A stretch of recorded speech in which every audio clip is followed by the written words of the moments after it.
नमस्कार.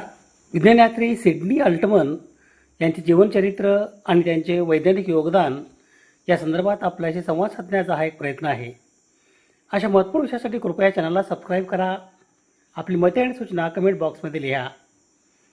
विज्ञानयात्री Sydney Altman हे Canada आणि अमेरिका या देशांचे आण्विक जीवशास्त्रज्ञ आणि सन 1989 सालच्या रसायनशास्त्र शाखेच्या नोबेल पुरस्काराचे मानकरी. ते येल विद्यापीठात स्टर्लिंग प्राध्यापक या पदावर कार्यरत होते. येल विद्यापीठात पेशी जीवशास्त्र, आण्विक जीवशास्त्र आणि जीवरसायनशास्त्र या विषयांचे अध्यापन कार्य ते करायचे. रायबोन्यूक्लिक आम्ल RNA याचा उत्प्रेरक गुणधर्म हा त्यांचा वैज्ञानिक शोध.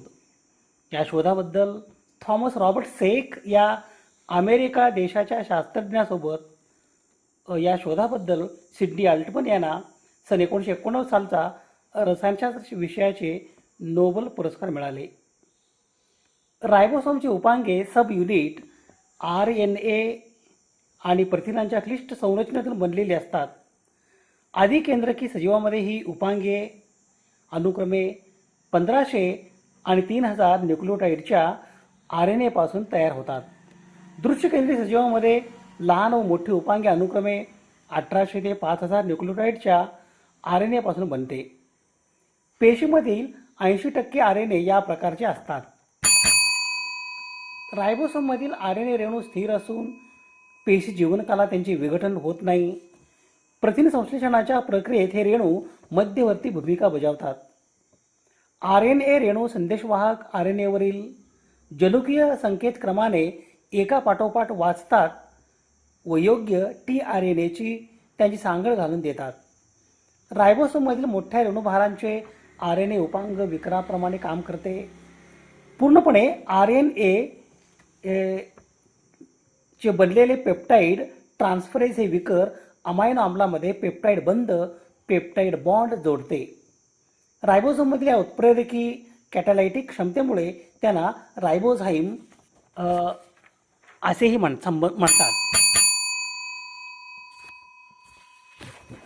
सिडनी अल्टमन यांचा जन्म दिनांक 7 मे 1939 रोजी कॅनडा देशातील मॉन्ट्रियल या शहरात झाला. त्यांचे शालेय शिक्षण स्थानिक शाळेत पूर्ण झाले. मॅसॅच्युसेट्स इन्स्टिट्यूट ऑफ टेक्नॉलॉजी या संस्थेमार्फत सिडनी अल्टमन यांनी भौतिकशास्त्रातील पदवी शिक्षणाबरोबर सन 1960 रेणुवीय जीवशास्त्रातील एक छोटा अभ्यासक्रम पूर्ण केला. या रेणुवीय जीवशास्त्रातील अभ्यासक्रमातून त्यांना डीऑक्सीरायबोन्यूक्लिक आम्ल म्हणजे DNA याची संरचना आणि रेणुवीय अनुवंशशास्त्र याबद्दल कुतूहल निर्माण झाले. त्यानंतर त्याने अमेरिकेतील कोलोरॅडो युनिव्हर्सिटीमध्ये जीवभौतिकी बायोफिजिक्स अंतर्गत ॲक्रिडिन या रासायनिक संयुगाचे बॅक्टेरियोफाज जीवाणुभक्षी विषाणू याच्या प्रतिकृतीकरण रेप्लिकेशन प्रक्रियेवर होणाऱ्या परिणामावर विशेष अभ्यास केला.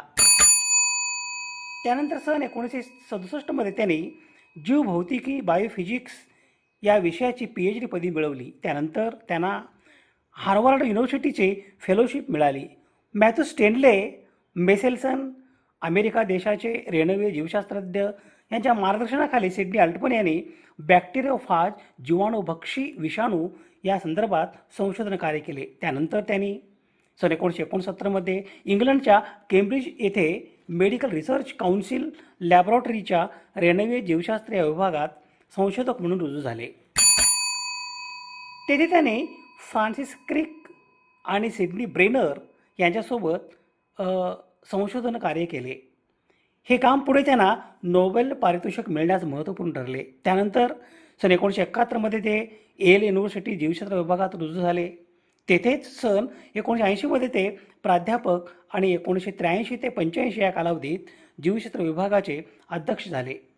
पुढे ते सन 1985 ते 1989 या कालावधीकरिता पदवीपूर्व येल महाविद्यालयाचे अधिष्ठाता या पदावर रुजू झाले. सिडनी अल्टमन यांच्या रायबोन्यूक्लिक आम्ल याचा उत्प्रेरक गुणधर्म या संशोधन कार्यामुळे रायबोन्यूक्लिक आम्ल संदर्भात उपलब्ध असलेल्या मर्यादित माहितीत मोलाची भर पडली. पेशी केंद्रकात असणाऱ्या DNA कडून आलेल्या माहितीचा RNA हा फक्त निष्क्रिय वाहक आहे असे त्यांना वाटायचे. RNAमध्ये उत्प्रेरकाचे कार्य करण्याची क्षमता आहे हे सिद्ध झाल्याने पृथ्वीवर पहिल्या सजीवाची निर्मिती कशी झाली असावी या संदर्भात नव्याने संशोधन सुरू झाले. पेशीतील रासायनिक क्रिया सुरू करणे आणि या क्रिया जास्त वेगाने घडवून आणणे हे उत्प्रेरकांचे काम असते. विकर किंवा उत्प्रेरक हे अशा रासायनिक क्रियामध्ये भाग घेतात पण नष्ट होत नाहीत. जैव रासायनिकदृष्ट्या उत्प्रेरक हे फक्त प्रथिन असतात असा समज अनेक वर्षे रूढ होता. अल्टमन यांनी या प्रथिनाच्या रेणू घटकासारखे RNA हे उत्प्रेरकाचे काम करते हे दाखवून दिले. जीवसृष्टी निर्माण होण्यामध्ये RNA फार महत्त्वाचे होते. ही संकल्पना अल्टमन आणि थॉमस सेक यांच्या शोधामुळे अशी ही एक संकल्पना पुढे आली. अल्टमन यांनी रायबोन्यूक्लियस P या एका खास रायबोन्यूक्लिक प्रथिनाचा अभ्यास केला. हा रेणू रायबोझाईम आहे, म्हणजे तो RNA आणि विकर्य आहे, उत्प्रेरक आहे. तो tRNAचे प्राथमिक अवस्थेतील रेणू त्यांच्या आतील भागात विशिष्ट जागी कातरतो. त्यामुळे त्याचे रूपांतर tRNAची कार्यक्षम रेणूत करतो. सिडनी अल्टमन यांनी इश्रेशियाई कोला या जीवाणूतील रायबोन्यूक्लियस P च्या रेणूवर काम केले. ज्या पेशी अंगक सेल ऑर्गॅनेल यामध्ये tRNA संश्लेषण होते, अशा सर्व पेशी अंगक सेल ऑर्गॅनेल यामध्ये पेशीमध्ये आणि सजीवामध्ये रायबोन्यूक्लियस P असतात. या रायबोन्यूक्लियस P याच्या एका रेणूमध्ये दोन घटकापैकी एक RNA याचा आणि दुसरा प्रथिन रेणू असतो. जीवाणूसारख्या आद्यजीवी पेशीमध्ये रायबोन्यूक्लियस P च्या एका रेणूत एकच प्रथिन रेणू असतो. उच्च पेशीमध्ये उदाहरणार्थ वनस्पती, प्राणी, मानव यामध्ये रायबोन्यूक्लियस P च्या एका रेणूत एकापेक्षा जास्त प्रथिने असतात. सिडनी अल्टमन यांच्या आधीच्या काळापर्यंत सर्व जैव रासायनिक उत्प्रेरक, विकर, एन्झाईम यांची रचना ही प्रथिनाची असते हे सर्वज्ञात होते. साहजिकच रायबोन्यूक्लियस P च्या रेणूतील प्रथिन घटक जैव उत्प्रेरकाचे काम करतो आणि प्राथमिक अवस्थेतील tRNA रेणूचे रूपांतर tRNAच्या कार्यक्षम रेणूत करतो असे अनुमान अल्टमन यांनी काढले. पण नंतर असे लक्षात आले की रायबोन्यूक्लियस P च्या रेणूतील RNA घटक एकटाच tRNA रेणूच्या पक्वतेसाठी पुरेसा असतो. प्रथिन संश्लेषणामधील RNA याची जैव उत्प्रेरक किंवा विकर ही भूमिका स्पष्ट करण्यामध्ये सिडनी अल्टमन यांचे कार्य महत्त्वपूर्ण आहे. नोबेल पुरस्काराव्यतिरिक्त सिडनी अल्टमन यांना सन 2016 मध्ये रशियातील लोमानिसॉव गोल्ड मेडल देऊन गौरवण्यात आले. PhD प्राप्त केल्यानंतर अल्टमन 2 संशोधन फेलोशिपपैकी पहिली सुरुवात केली. T4 DNAच्या प्रतिकृती आणि पुनर्संयोजनामध्ये सामील असलेल्या DNA एंडोन्यूक्लियसचा अभ्यास करण्यासाठी ते हार्वर्ड विद्यापीठातील मॅथ्यू मेसेल्सनच्या प्रयोगशाळेत सामील झाले.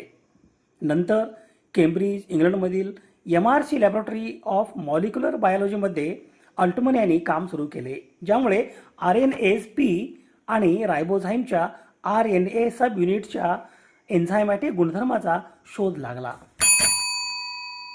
जॉन डी स्मिथ तसेच अनेक पोस्ट डॉक्टर सहकार्यांनी अल्टमन यांना खूप चांगला सल्ला दिला, ज्यामुळे ते त्यांच्या कल्पनांची चाचणी घेण्यात सक्षम झाले. tRNA रेणूच्या पहिल्या रेडिओकेमिकल शुद्ध पूर्ववर्ती शोधामुळे अल्टमन यांना सन 1971 मध्ये येल विद्यापीठात सहाय्यक प्राध्यापक म्हणून नोकरी मिळू शकली. येल येथील अल्टमन यांची कारकीर्द सन 1980 मध्ये प्रोफेसर होईपर्यंत पदोन्नतीसह मानक शैक्षणिक पद्धतीचे अनुसरण करत होती. सन 1983 ते सन 1985 या काळात त्यांच्या विभागाचे अध्यक्ष ते होते आणि सन 1985 मध्ये 4 वर्षासाठी येल कॉलेजचे ते डीन होते. दिनांक 1 जुलै 1989 रोजी पूर्णवेळ प्राध्यापक पदावर परतले. त्यांच्या डॉक्टरेट विद्यार्थ्यांमध्ये बेन स्टार्क यांचा समावेश होता. येल येथे असताना अल्टमनचे नोबेल पारितोषिक कार्य रायबोझाईम RNAज उत्प्रेरक गुणधर्मांच्या विश्लेषणासह आले.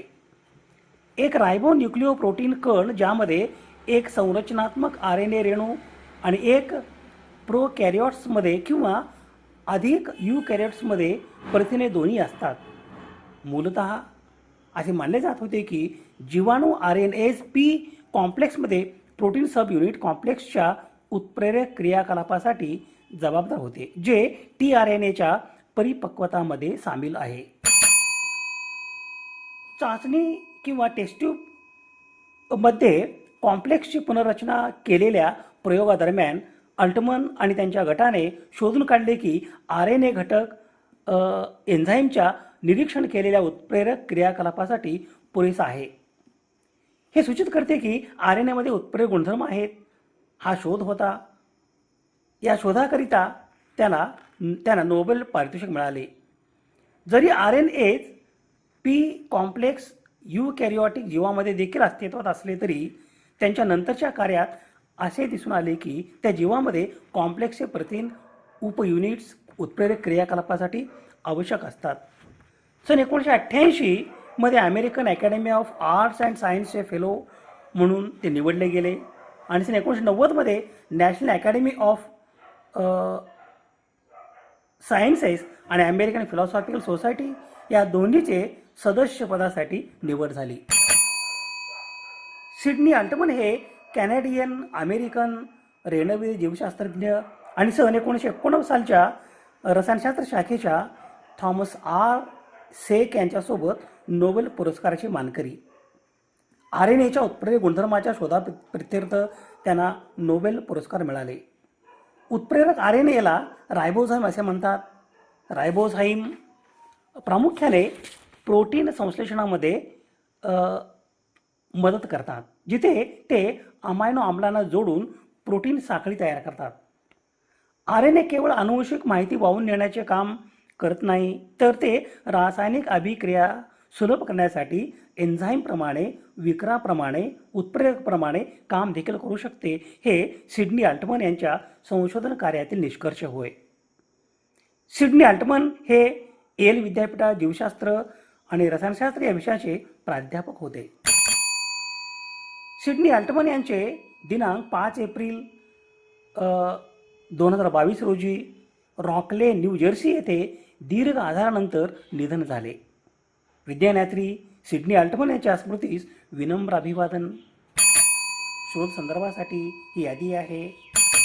समाज हिताच्या एखाद्या वैज्ञानिक विषयासंदर्भात प्रबोधन करणे, जागतिक समस्यांचे निराकरण करण्यासाठी सामाजिक इच्छा आणि संसाधने एकत्रित करणे आणि मानवतेच्या यशाचा उत्सव बळकट करणे यासाठी सुवर्ण संधी म्हणजे सामाजिक आणि वैज्ञानिक सण आणि उत्सव. अशा महत्त्वपूर्ण विषयासाठी कृपया चॅनलला सबस्क्राईब करा. आपली मते आणि सूचना कमेंट बॉक्समध्ये लिहा. विज्ञाननिष्ठा ही जीवननिष्ठा. धन्यवाद.